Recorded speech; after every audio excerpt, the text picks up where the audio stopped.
Hello again, everyone. This is Joe Henches with Beyond the Chart, and this is Stock Chart Analysis. This is an update video on Goldman Sachs, First Solar Corporation, and Las Vegas Sands. We're going to start off with Goldman Sachs. We last did this about 2 weeks ago, August 23rd, so this is a 2-week update. We're going to look here. This is Goldman Sachs weekly weekly chart. I've changed my perspective just a little bit on the weekly. I decided I'm going to stick with the bullish mode until something else changes the view. And I'm going to assume that this is ground zero on the sell-off here at the end of 2008 and the whole market crisis that we had in 2008. Nobody wants to call it a crash, but it sure looks like a crash to me.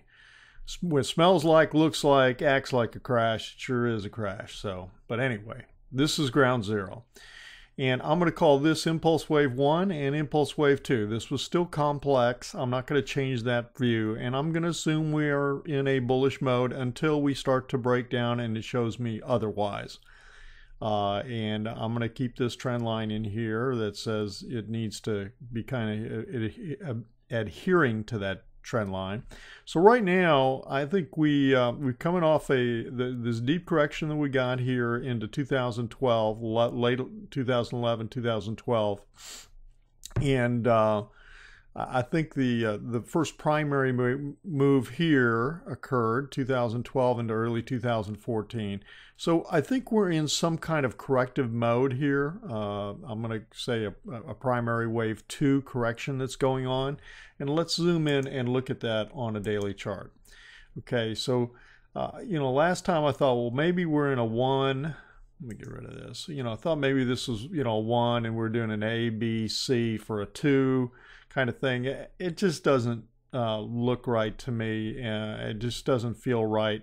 The other point is on the video, the last time when we talked was August 23rd. So where was that? Let's see. Okay, so this would have been the last day. This doji bar would have been the last day on the last video. And so since the last video, we've gotten this upward push. And I remember saying that if it goes up beyond this point here, then we've got to reassess the scenario that we're in slightly. And that's why I'm doing this. I do think that we had a 3-wave move here, and I'm calling that A. I don't think that this move, this 3-wave move, has corrected this wave enough, that it's deep enough.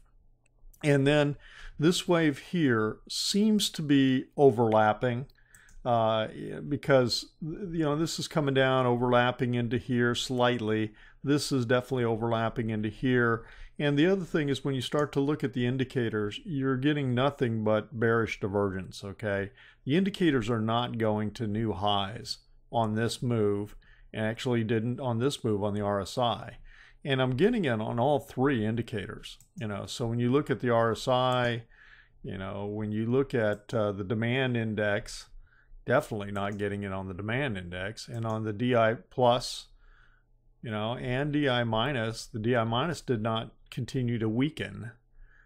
So it's this move is suspect in terms of, it looks to me like we are probably going to be rolling over. And that's why I'm calling this a B move, and therefore this would be some kind of a flat. And a flat does start with a 3-wave move, if that's the case. If we count this as 3 waves, typically then the B wave comes back to the beginning of A, which is right here, and sometimes goes slightly beyond it, and it can go as much as 38% beyond it. But right now it's pulled right back to the beginning of it. That's where it's at. And now we're getting negative divergence in here. So I think we need to be careful on Goldman Sachs. It's been moving, fairly nicely this last short-term low move, but we're getting divergence on it. So that's my take on Goldman Sachs. Let's move over to First Solar. The weekly chart hasn't really, I'm going back to the ABC scenario on First Solar.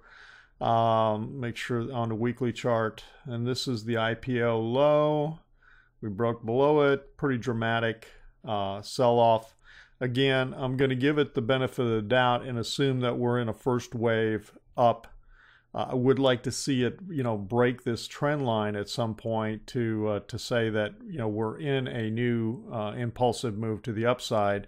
But this is fairly impulsive looking in here in terms of the way it's acting. So what's going on here looks like an ending fifth wave. And honestly, it's not very clear to me as to what's going on. It looks like it might be an ending diagonal. So let's go ahead and look at the daily chart in here. I don't like the way it, when I put the lines in here, I just said, okay, let me just step back out of that for a minute and just say, okay, where have we got support and resistance? Where's the box that this thing has created? Here's the high, here's the next low. Hasn't taken out that high, it hasn't taken out this low. So therefore we have this sideways corrective box, what I call, a box going on, okay? Now, so we're kind of watching in here. I did have a trend line before across this top. It doesn't look like that's really what it's wanting to do. I mean, you could draw a trend line here and a trend line here, but it's just not acting that way. Let me see if my notes. So I'm now focusing on that support and resistance. ADX, that's the other thing. Let's look at this. This is this looks a little messy when you first look at it. Let's focus in on this light green line. Okay, this is the ADX line. Okay, the rest of this is DI plus and this is DI minus of directional index. So this is the average directional index. When ADX is rising at above 20, it's an indication that a trend is going on. When it's declining and definitely below 20, it means there's no trend. Well, surprise, surprise, there's been no trend. It's not trending up or down. Let's put it that way. It's trending sideways, if anything. So now the ADX is very low. Okay, it's down here at 11. When ADX gets really low like this is extremely low. I mean, here you got to, where is this? 12. Okay, so you had a low point. Where did we do that? Beginning of May? Yeah, back in here. And then you got a decent move coming off of that. My expectation is that we've got some kind of move coming, because a lot of times when the ADX gets really low, it's not a guarantee, but it's one of those things where a little flashing yellow light needs to go off in your mind. It says ADX is low, it could have a big move coming. Okay, so it doesn't tell you which way, but it does tell you something may be happening. And so one of the things I noticed when I look at this is, well, okay, we got a trend line here on the RSI. Now we got this little fish hook here, so that tells me that the next move to Monday is probably up, is my guess. But when I look at this, you can make a trend line case here too. So when I see a clear trend line like this on the RSI, it's just something to be aware of. You start. RSI, a lot of times you can, draw these trend lines and draw these tops. I mean, look at this, this just jumps out. I mean, look at this head and shoulders here. Look at this top on the RSI. I mean, you can get your picture shoulder, head, shoulder. You can get your pictures on the RSI just as clear as you can, and sometimes clearer than you can get on the ADX, on the chart itself.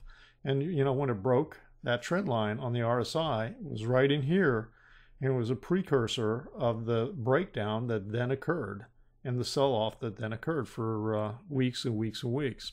All right, so that's what we're looking for. Right now, I'm not seeing a breakdown on the daily. I mean, here it started to, but it didn't. There was no confirmation. There's no follow-through. As soon as you get a close below the 10, the blue line, then I want to see some follow through that it wants to roll over. It didn't do that, so we're just gonna have to watch it.